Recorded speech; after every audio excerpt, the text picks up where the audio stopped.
First at 5, a polar plunge to end the year. Taking a live look into Varies tonight, one of several areas that will be under a freeze warning in just a few hours. But no matter where you live, you will be feeling the frigid temperatures. And because temperatures could get dangerously cold, our certified most accurate weather team is declaring it a first warning weather day overnight.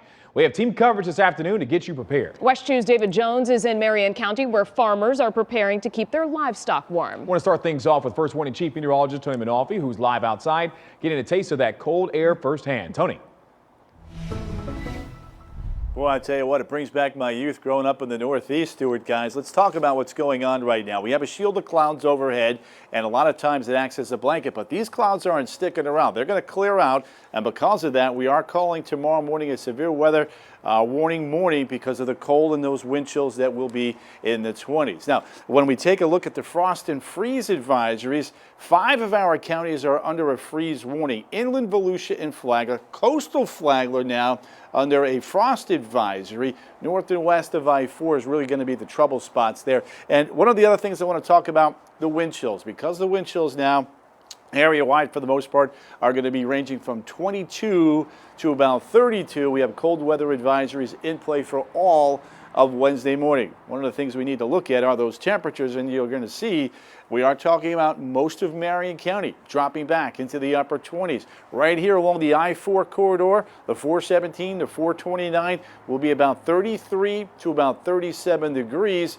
And when you factor in the wind, one of the other things we need to take a look at are those wind chills or the feels-like temperatures.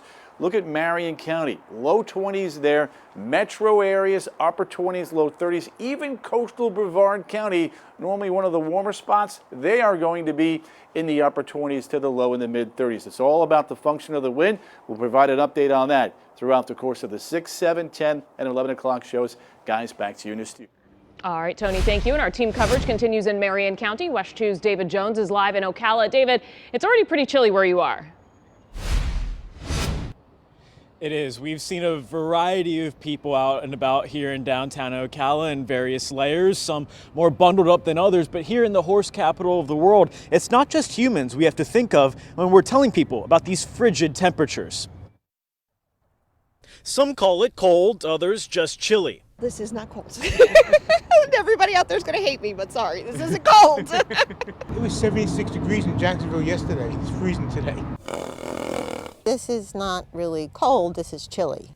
Tammy Freitas has owned Tamarian Farms in northwest Marion County since 2019. She moved here from Pennsylvania. When you come off the horse, it doesn't feel like your toes are breaking off, which is how it feels up north. She says horses are like humans.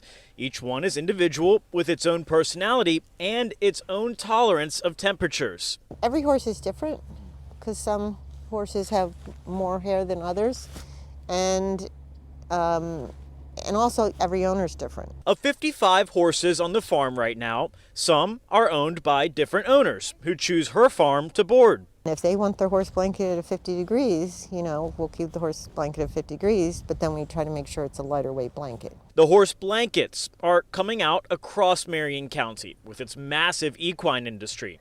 Freitas says another factor owners have to consider is how the winter months can impact food supply, namely grass. The grass doesn't grow in the winter. Usually they go outside all day and they eat. Well, there's not much to eat, so we have to feed more hay during the winter sometimes so that they don't drop weight. Animals usually can find their own warmth, but if you can take that extra action to help them. Logan Stamp is emergency coordinator with Marion County's Office of Emergency Management. We have a lot of agriculture here, just making sure that you have the blankets for your horses and any of your livestock. Bring them in, because if you're cold, they're cold. And Stamp says her office is emphasizing what she calls the 4 Ps of cold weather: people, plants, pets, and practicing fire safety, which is especially important here around the new year. Covering Marion County, live in Ocala, David Jones, West 2 News. And many of you have probably pulled out a portable space heater to keep warm. And if you do use one, keep it on a solid, flat surface, at least 3 feet away from carpet, bedding, and any curtains. Never use an extension cord. Always plug directly into a wall with nothing else plugged into that same socket. Turn it off and unplug it before going to bed or even leaving the room. Multiple counties across Central Florida have cold weather shelters open over the next few days. Flagler, Lake, Orange, Osceola, and Volusia counties all have shelters open. And if you want to help out, Matthews Hope and Brevard County is also asking for lightweight blankets, sheets, and cot donations. You can find shelter information in your area right now on our website, wesh.com. And of course, you can track the temperatures in your neighborhood with the free WESH 2 app. Our First Warning meteorologists are constantly updating Central Florida's most accurate forecast.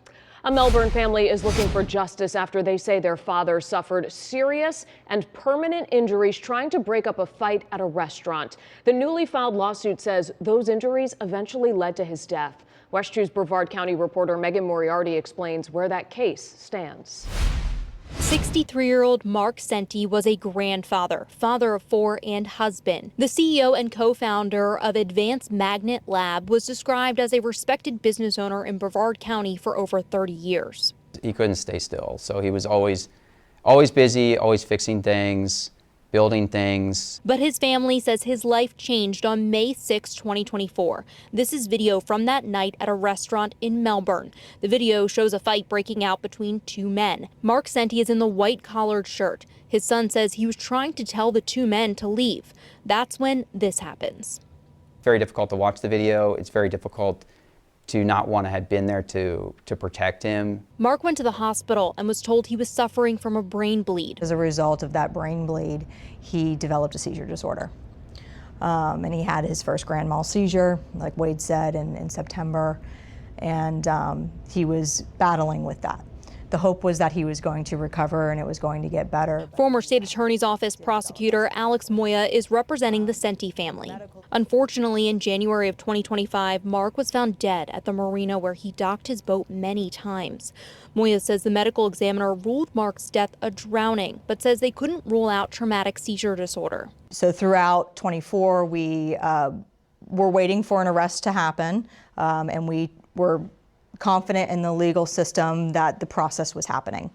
And then unfortunately in January, Mark passed, and we again started asking, well, where are the formal charges for the battery that had originally occurred in May? And come to find out that process had not been followed through with. The Senti family says that they trusted the legal process, which is why they waited to file this lawsuit. They said that once they learned the state attorney's office wasn't pursuing charges, they asked them to take a second look. In a statement to the Senti family, the state attorney's office said in part, "Our review also found that a lesser charge, such as battery, would be difficult to prove," adding that Mr. Senti inserted himself into the altercation at the bar, giving potential defendants a plausible claim of self-defense. He was assaulted, and you need to be able to handle that appropriately, which is why he pressed charges, and we also retain an attorney, because we don't want this to happen to somebody else. This month, the family filed a wrongful death lawsuit against the restaurant and the men in the video. We aren't naming them or showing them because they haven't been formally charged. The family is also hoping that on the criminal side, the charges will be pressed in the initial incident on May 6. Covering Brevard County, Megan Moriarty, WESH 2 News. We reached out to the restaurant named in that lawsuit, but so far we have not heard back. Florida Fish and Wildlife now says 52 bears were killed in this year's bear hunt. That's out of the 172 permits that were issued. That means just 30% of people who got a permit actually got a bear during this hunt. We spoke to several wildlife advocates who said they scooped some permits up so bears would not be hunted. This year's numbers are significantly lower than the last bear hunt in 2015. That year, 304 bears were killed out of the more than 3,700 permits issued.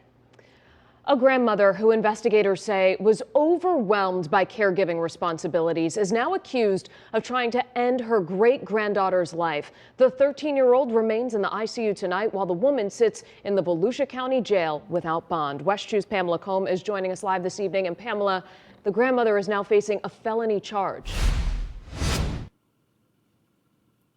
She is. Deborah Collier does remain locked up at the Volusia County Branch Jail after what investigators are calling a failed murder-suicide attempt. Her 13-year-old great-granddaughter was found unresponsive. Deputies say she was given several pills of an unknown medication. They did get there before it was too late, and as you guys said it, she is now in the ICU. In her first appearance in court, 69-year-old Deborah Collier wore blue as she appeared via Zoom before a Volusia County judge. Court's reviewed the facts as set out in the arrest affidavit and finds probable cause for your arrest. Collier is charged with attempted first-degree murder after deputies say she tried to kill her 13-year-old great-granddaughter. Deputies say they were asked to be on the lookout for Collier's car after family members found a suicide note inside her DeLand area home. When deputies located Collier, investigators say her 13-year-old great-granddaughter was unresponsive in the front passenger seat. The arrest affidavit states the teen had pill residue all over her. She was rushed to the hospital and remains in intensive care. Collier and her husband are the teen's sole guardians. According to the affidavit, the girl was born with cerebral palsy and requires 24-hour care, is unable to walk, communicate normally, is also overweight, which has increased difficulty in Deborah and her husband's ability to care for her. Collier told investigators her daughter suggested moving the teen to an assisted living facility, but she opposed to this idea since no one would care for her like family. Deputies say the stress of caring for the child continued to build. Investigators say Collier planned to kill her, then kill herself, but deputies arrived before it was too late.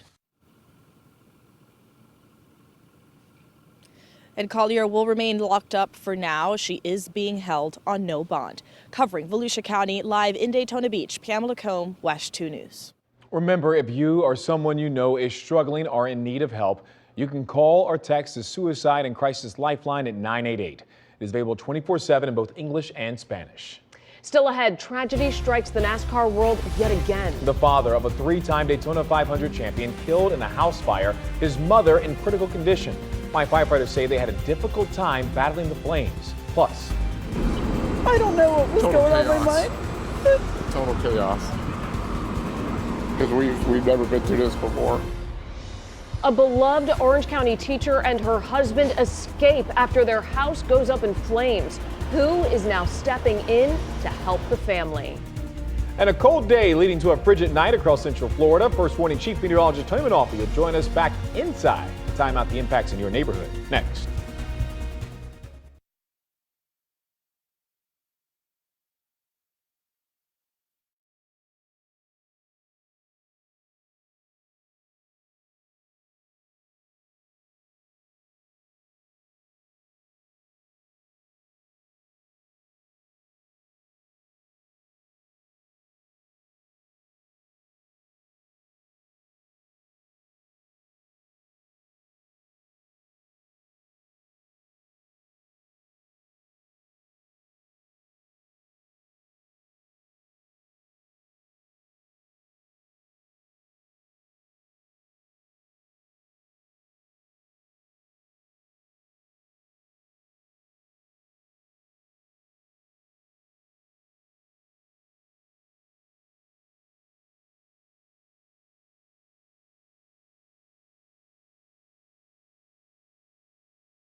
Imagine waking up thinking something is wrong with your heater only to realize that your house is on fire.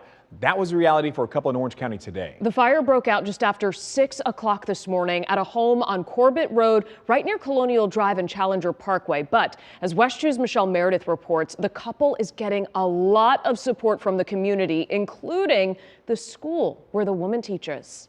Do you know what the start of the fire was? Just something in the garage. We don't know. We're not really sure. Pepper Schrock's life changed in an instant. One day she was a school teacher, anxious for the break to end so she could get back to her beloved students.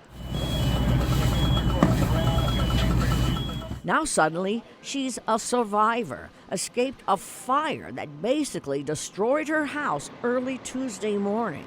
The house she shared with her husband and a family friend on Corbett Road in Orange County. I could smell something, and I thought it was the heater at first, and then I looked around the room, and it was a little foggy, and I opened the door, and there was more smoke, so I called him. Outside, neighbors shot video of the flames shooting up in the sky. Meanwhile, inside, there was mass confusion. I don't know what was going on in my mind. Total chaos. Because we've never been through this before. The cause of the fire is being investigated, but the Schrocks say they believe it started in the garage. The roof is carved out. The whole ceiling's down in the living room right now. Luckily, they were able to get a lot of our family photos out, which means the most to me. But everything else in there's ruined. Friends, family, neighbors have been coming by to bring blankets to keep folks warm and bags of McDonald's breakfast food to help in any way they can. Small ways, but no doubt appreciated. And there's great appreciation for Pepper, who's a 4th grade teacher at Wedgefield School. She wants all her kids to know she's okay. My only concern is that I don't want to freak out my students. But for now, the concern will shift to Pepper and her husband as they work to rebuild the place they called home for 30 years. Covering Orange County and Orlando, Michelle Meredith, West 2 News.